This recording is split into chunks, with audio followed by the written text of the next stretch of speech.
It's funny how those experiences when you're young, you don't really recognize it or appreciate it when you're a kid, but those experiences and the memories that come from them, are very meaningful. Obviously, everything, it's all about the little details that happen every day that really shape us, but those moments are moments that we can absolutely look back on. Welcome back to the Investor Mindset Podcast. I'm your host, Steven Pesavento, and today I've got Stacey St. in the studio. How are you doing today, Stacey? I am awesome. Thank you so much for having me.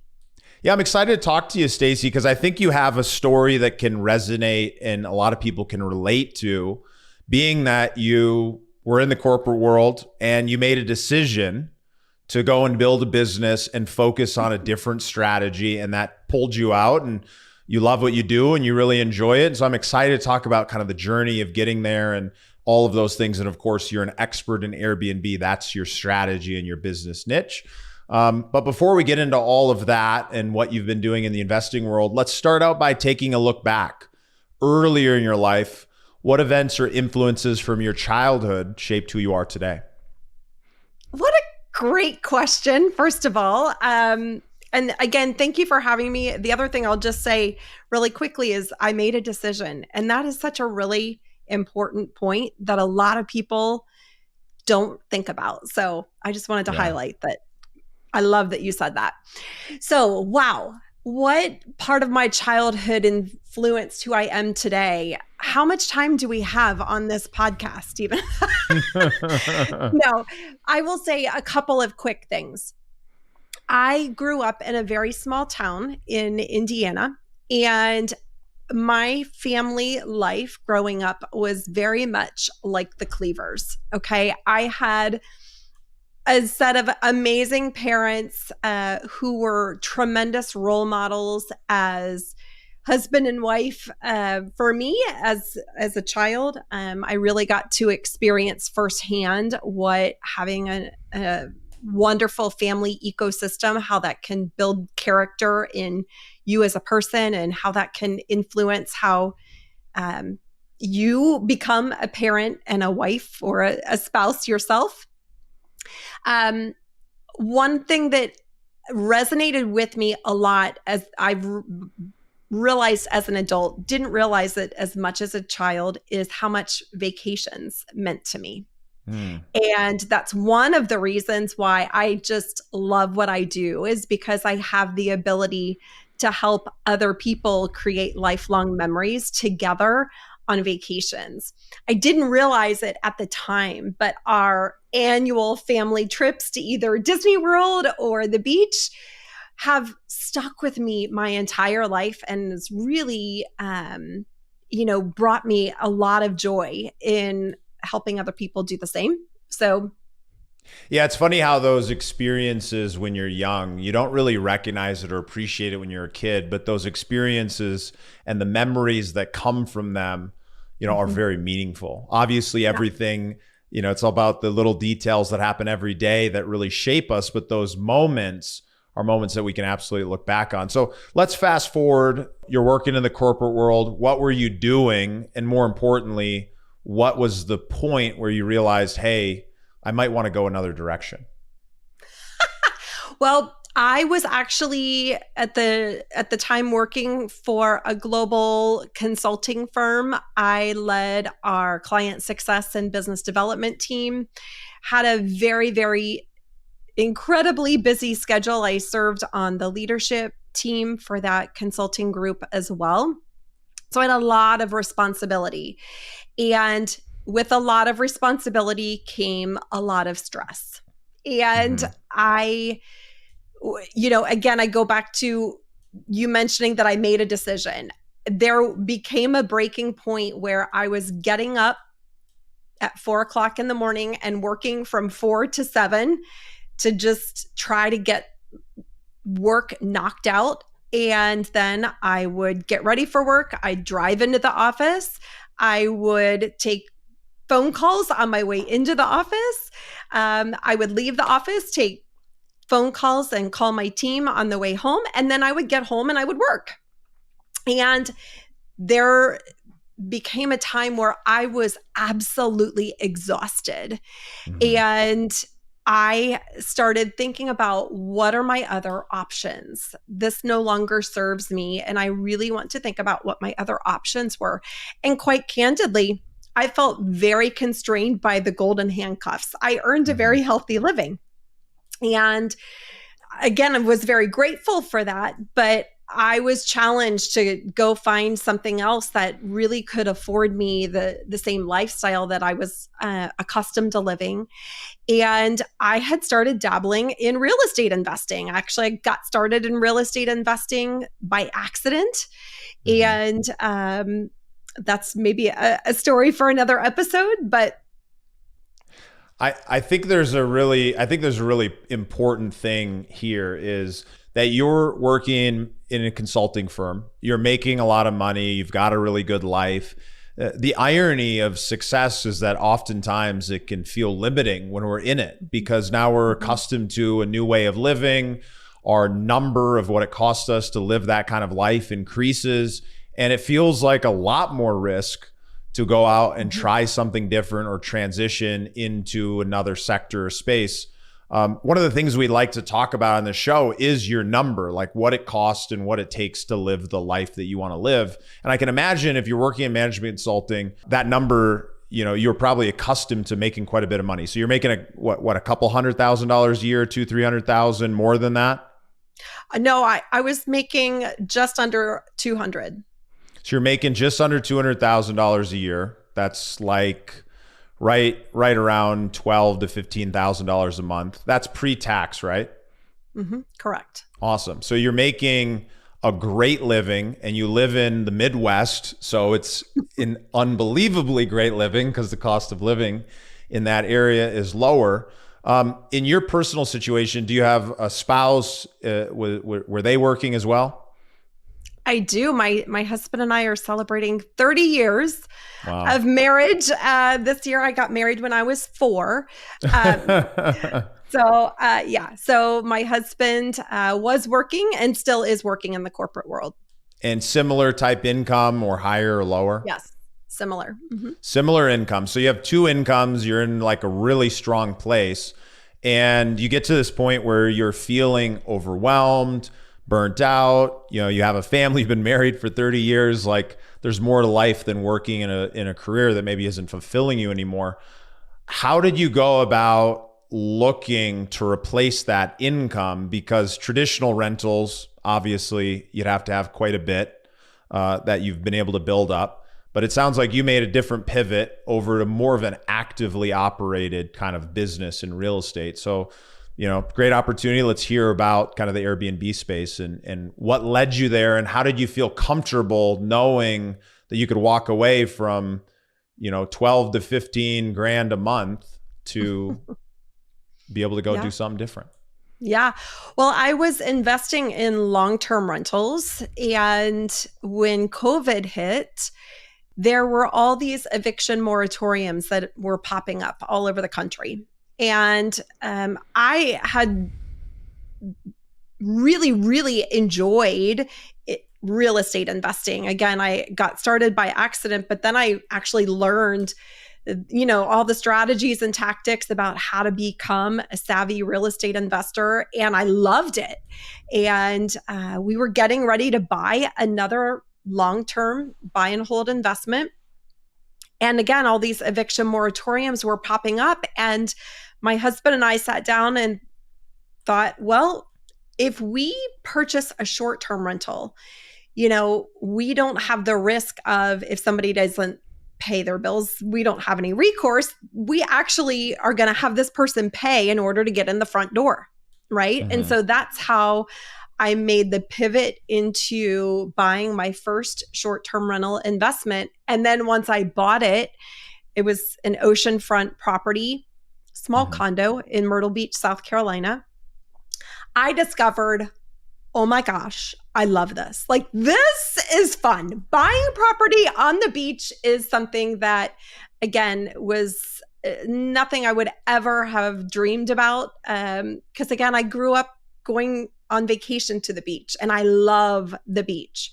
So you buy that property, it's a small condo. What was for example, like, what was the mortgage on it? how much percentage did you have to put down? And then more importantly, what does that asset create for you? To give you an example, I had purchased 2 properties at the same time. Mm-hmm. And at the time, during COVID, you could snatch oceanfront properties for under $100,000 in Myrtle Beach, South Carolina. So my first 2 investments, I bought 1 condo for $79,000 and 1 condo for $90,000. I renovated them, light cosmetic rehab, held them both for just over a year, sold them, and doubled my money on both of them. And that allowed me to do a 1031 exchange into a condo, which will end up being one of our properties that we retire into. But I was able to buy that property with no money down because I took 2 little small investments, bought them ugly. I love buying ugly property. So you bought those with cash, it sounds like. No, I did not. You bought them with a loan in place. Yep.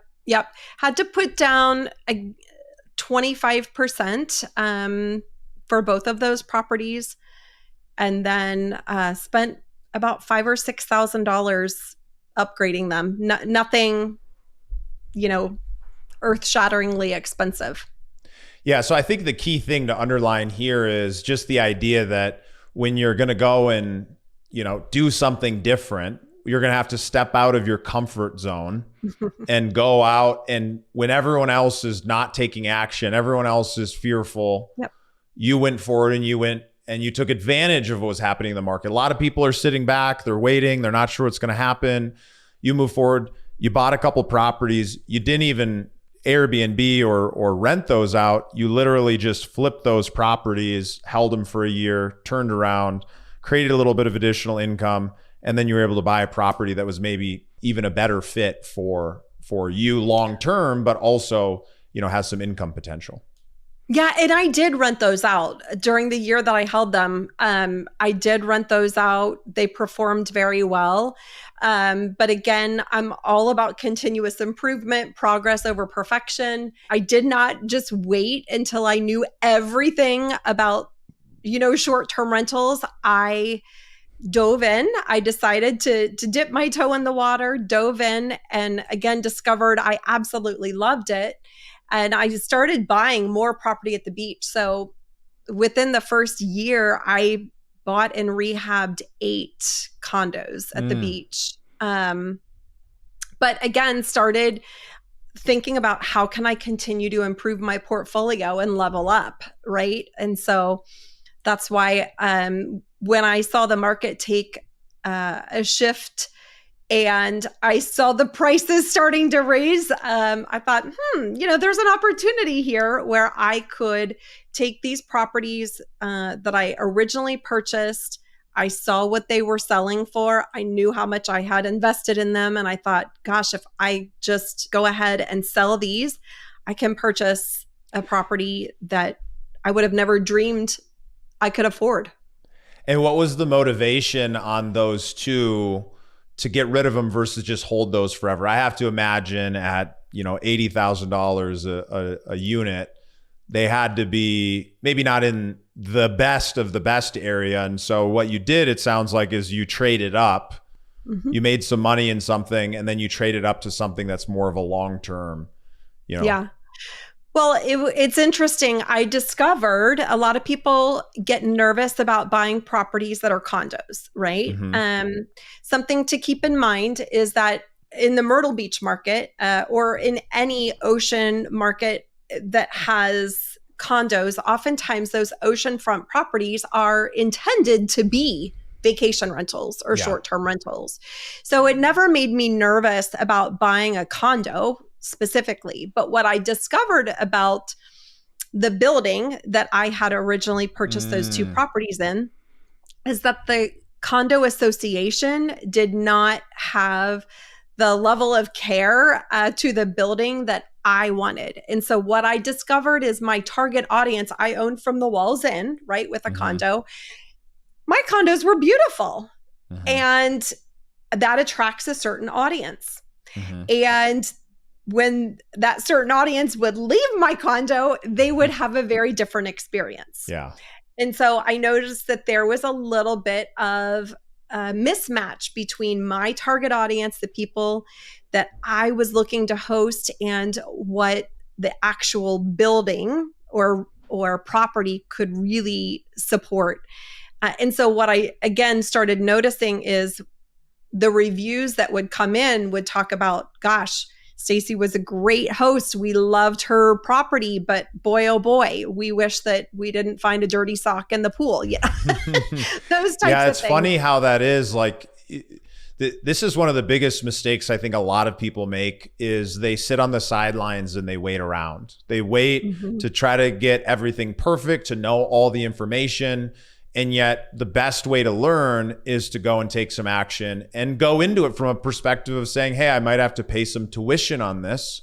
It may not go well, but if it does go well, I have an opportunity to make some money. But more importantly, the first 1 or 2 or 10 or 100, whatever it is for that person's individual goals, it's about learning. It's about going in there and getting that experience, because until you've bought, you're not going to understand or recognize the importance of the condo association, or understanding their books and how much money they have in reserves, or what kind of CapEx is going to be required on that building, or are they going to end up raising the HOA fees, or is there a certain type of person in the building that makes it difficult to get funding or financing? All these things you don't know until you actually get into it, unless somebody else is kind of holding your hand or guiding you there.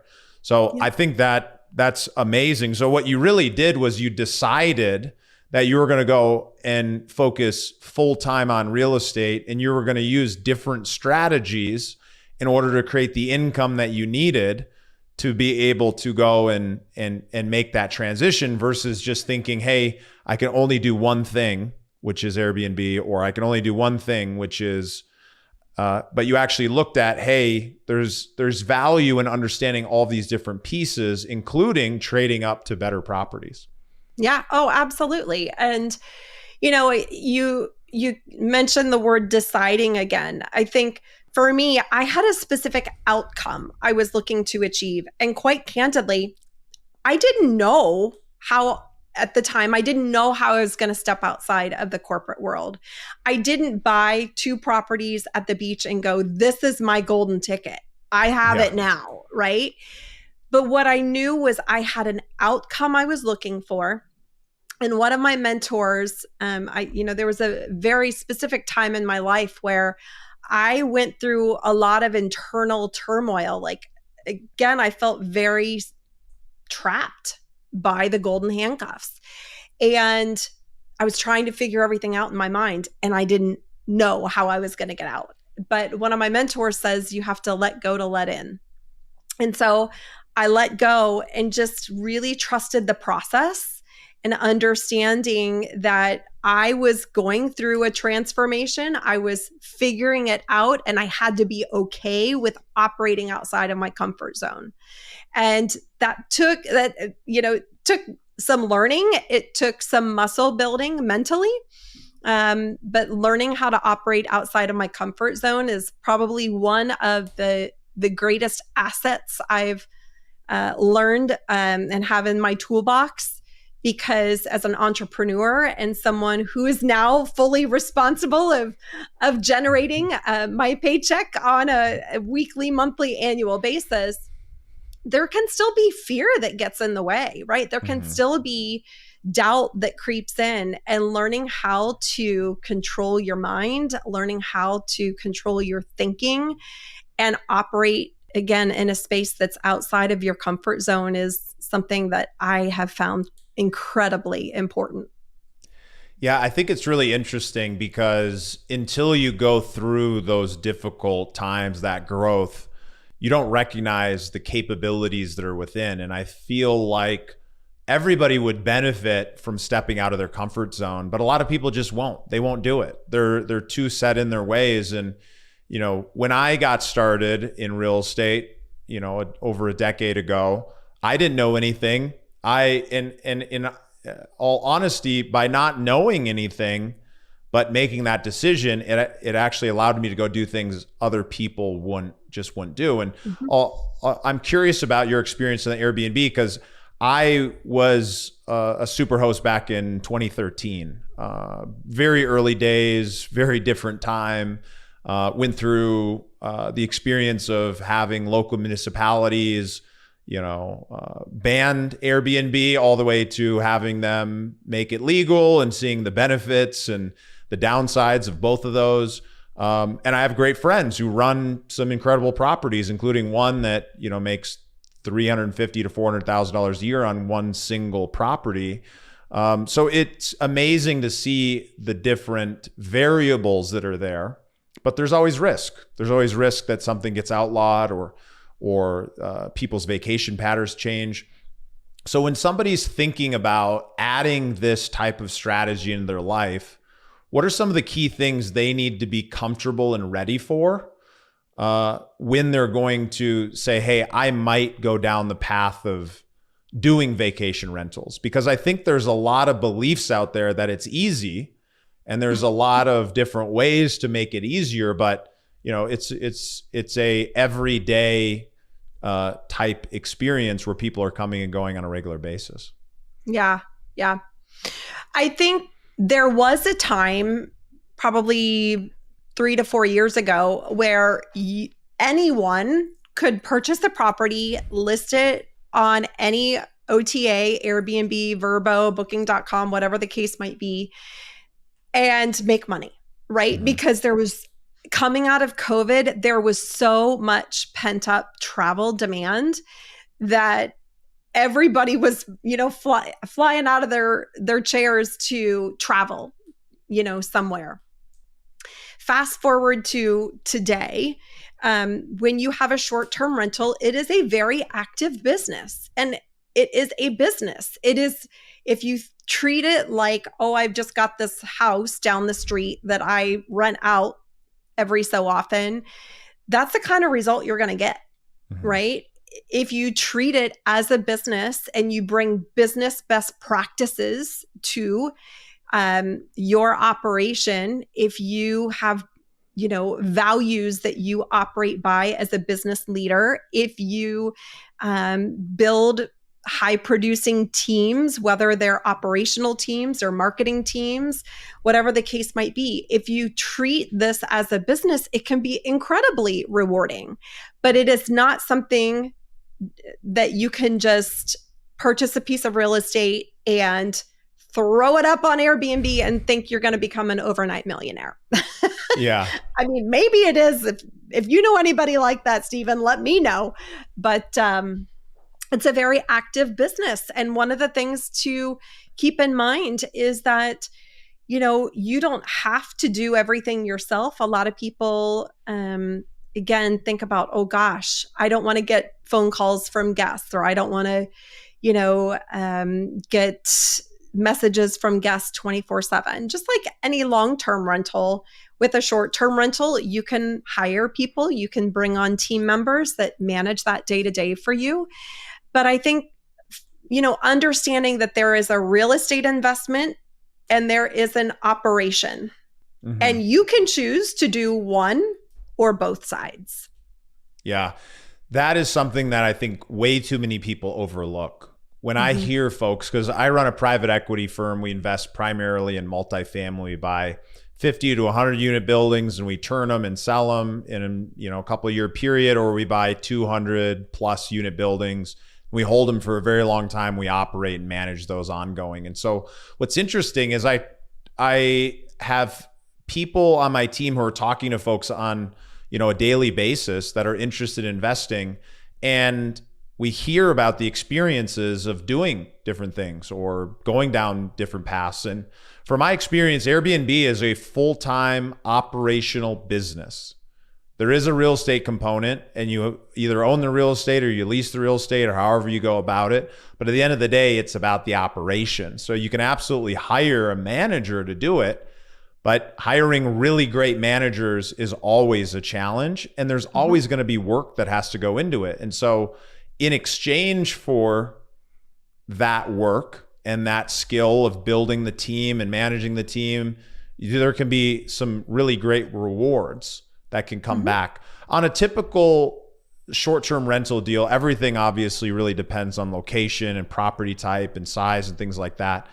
What type of return on investment should somebody be looking for on an annual basis on an Airbnb if they're going to go and buy something? Let's talk mid-tier, let's talk super high tier, high luxury. Yeah, well, candidly, up until this point, I don't operate high luxury properties, so I'd probably not be your best person to throw those out or to share insights about that. I would say my properties are mid-tier and upscale, but I'm not ultra luxury. So you're hitting that middle market, kind of the widest group, people who want a little bit of a nicer place, but still affordable. And creating standout properties in any market, in any tier, it's how do we make our properties stand out? Yeah. Very early on, I was looking for a 30% cash on cash return, right? That was what I was very easily able to get early on. Those numbers are very difficult to meet today. Yeah. With the way that the real estate market has shifted, with the competition in the market, a lot of folks who, and I'd love to get your perspective as well. A lot of folks who are investing in, long-term rentals might look at an 8 to 10 to 12% cash on cash and say, gosh, that's pretty decent, right?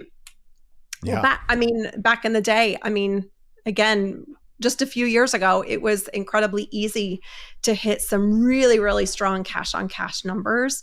Now, if you're buying on the MLS, if you're not buying through creative strategies or, directly sourcing properties from sellers, seeing something around 15 to 20% cash on cash is still feasible.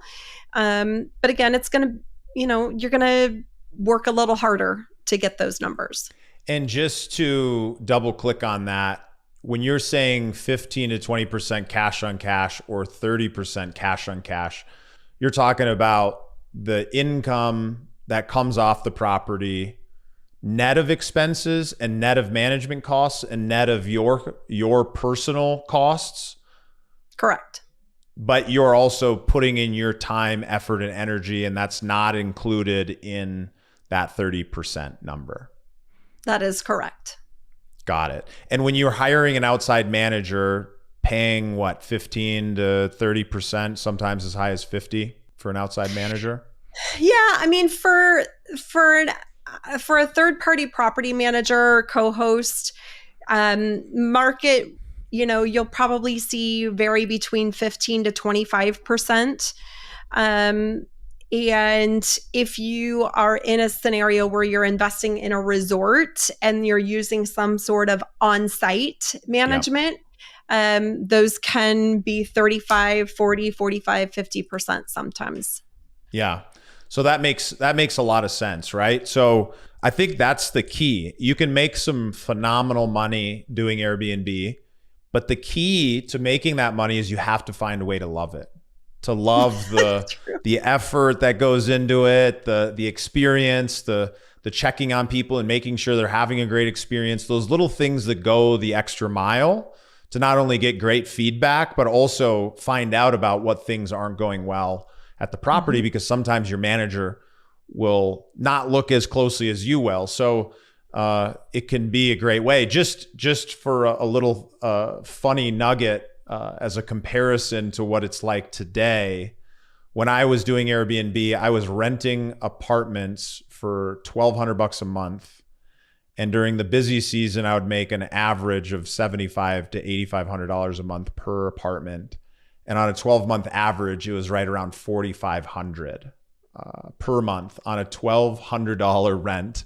Obviously, there's some other expenses in there and other things like that, but it's wild to see what happens in a market when things start to get saturated and when other people start finding out about this opportunity. Because back in 2013 is a zany idea, who's going to rent out their house. And to me, like, that was incredible. And it's hard for me to think about going into something at 15 to 20%. But the key thing that I think you're underlining is the importance of having a team to be able to manage that stuff.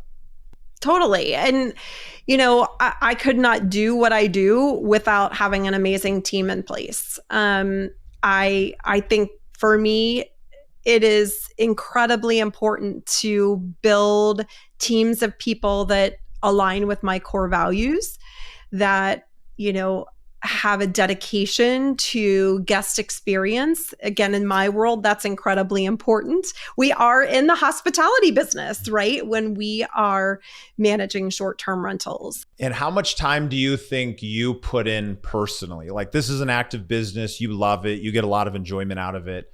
This is a full-time role, 40 to 60 hours a week? Is it a part-time role? I'm spending, 20 hours a week. What does that typically look like for you? Well, that's a really good question. And for me personally, again, I run a property management company. I do co-hosting as well. And I also, have my own properties. So I have a business that not only manages my own properties, but manages for other people. So I have intentionally built my business with a team-based model. Again, when I first started building this, I was still working full-time. And so I had to build a business that relied on other people's knowledge and skill sets. So from the start, I have personally only worked in my business about 10 hours a week. That being said, I have people that work round the clock nonstop to take care of the day-to-day and my guests, right? Yeah. So I have a 24/7 concierge team. I have an operations manager, a revenue manager. I've got people in place around me. And what that allows me to do is, quite candidly, operate in my genius zone, which I think is incredibly important as an entrepreneur as well, and be able to leverage my team members' skill sets and their experiences to elevate my own business. So delegate to elevate, as they say. Yeah, I think that's the key thing to understand is, like, realistically, you're going to spend at least 10 hours a week in the business, on the business. And even if you build a great team, it's still going to take some dedicated effort and brain space. Oh, sure. But then, without the team, you're going to have to, be interrupted more often. But obviously, when you're getting started, maybe that can work if you aren't working a full-time job or you're looking to kind of build something different. So let's pivot off of this a little bit and talk to me a little bit about, well, before we do, you were at $16,000 a month pre-tax. Have you exceeded that just on the Airbnb rental side on a consistent monthly basis? Yeah. So you've been able to replace your income and you built another business that now is supporting that, and you get to do what you love. So I think there's really nothing better than building a business around that zone of genius, around something that you're excited about, that you get to share with other people and just lights you up. And so from an investment portfolio standpoint, before you got into this, was your primary portfolio your 401k and stock options, like the traditional stuff with a couple rentals, or is there anything else that you were doing before you got into this space? No, I mean, again, we had a handful of long-term rentals in Class C neighborhoods. We had, investments when it comes to 401k, stock, things like that. But I was never really proactive about managing those. It was like, okay, it just, 6% went into that account and we'll see what it looks like, in 20 or 30 years. So it's never taking a proactive approach to that, if that makes sense.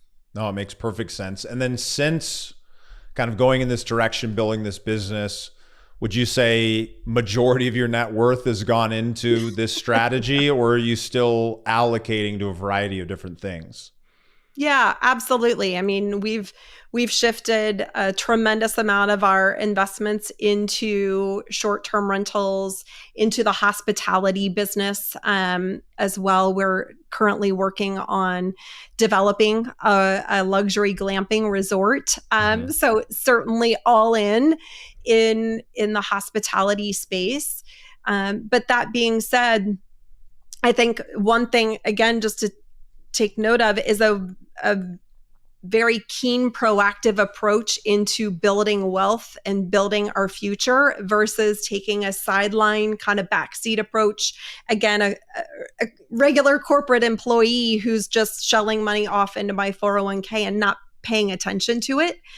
And again, I didn't know any better at the time, right? Yeah. But learning that I can be very strategic in the way that I invest my money and have a portfolio that lights me up, but also, when you're in the room with super smart people, when you are in the room with people who have achieved what you want to achieve, you automatically learn new things all the time. And so I think not only taking a proactive approach to investing, but taking a proactive approach into skill building and learning from what other people have done in this space and in others has just been really, really cool.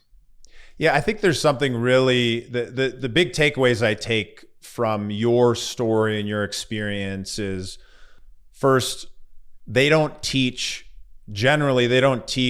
people to think like an investor. They don't teach them to have the investor mindset.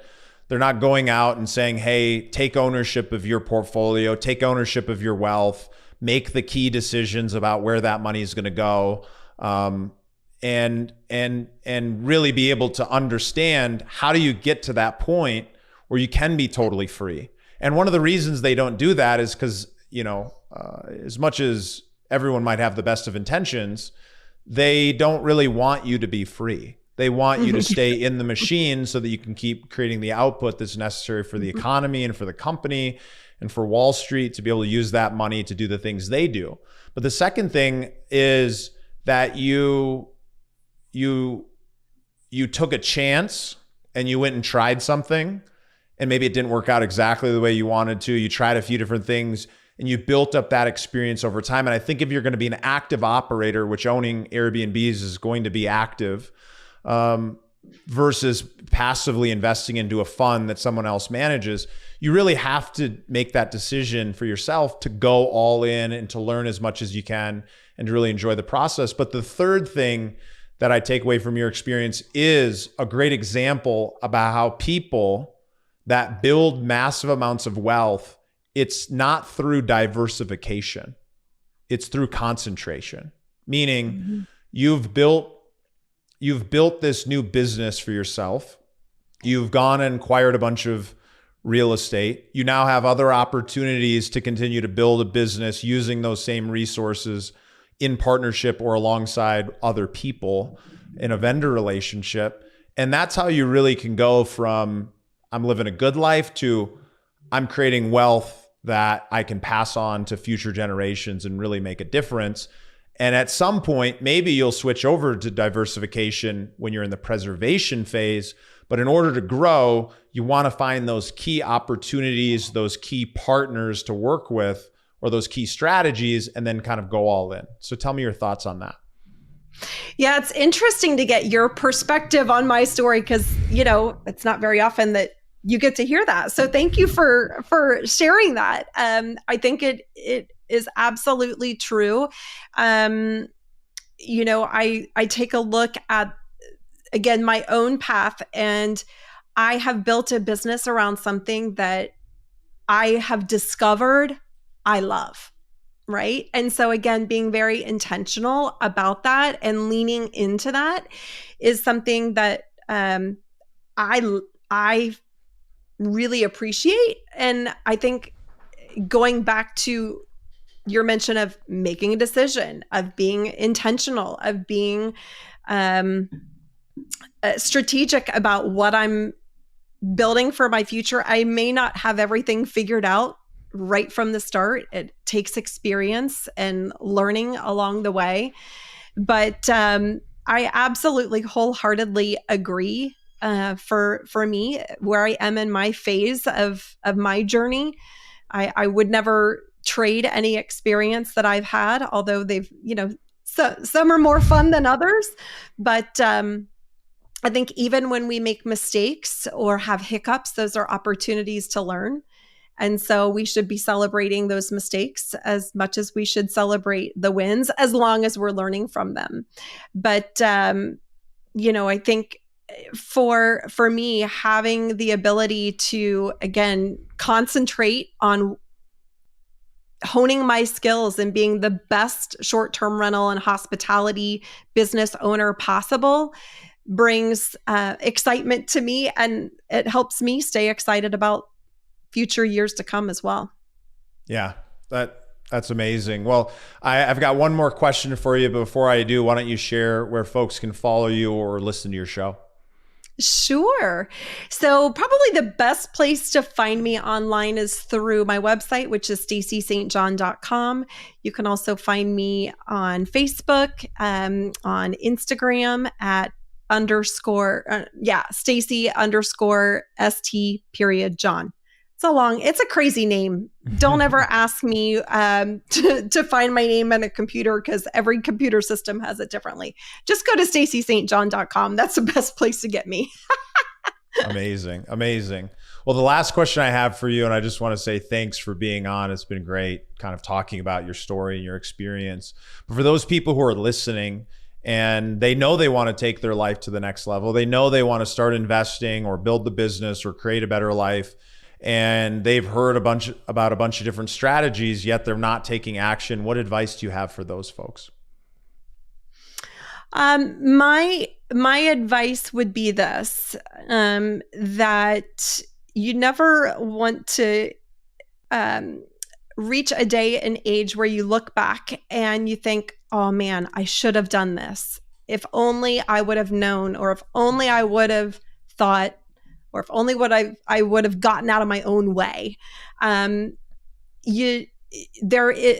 a person of action is something that's incredibly important.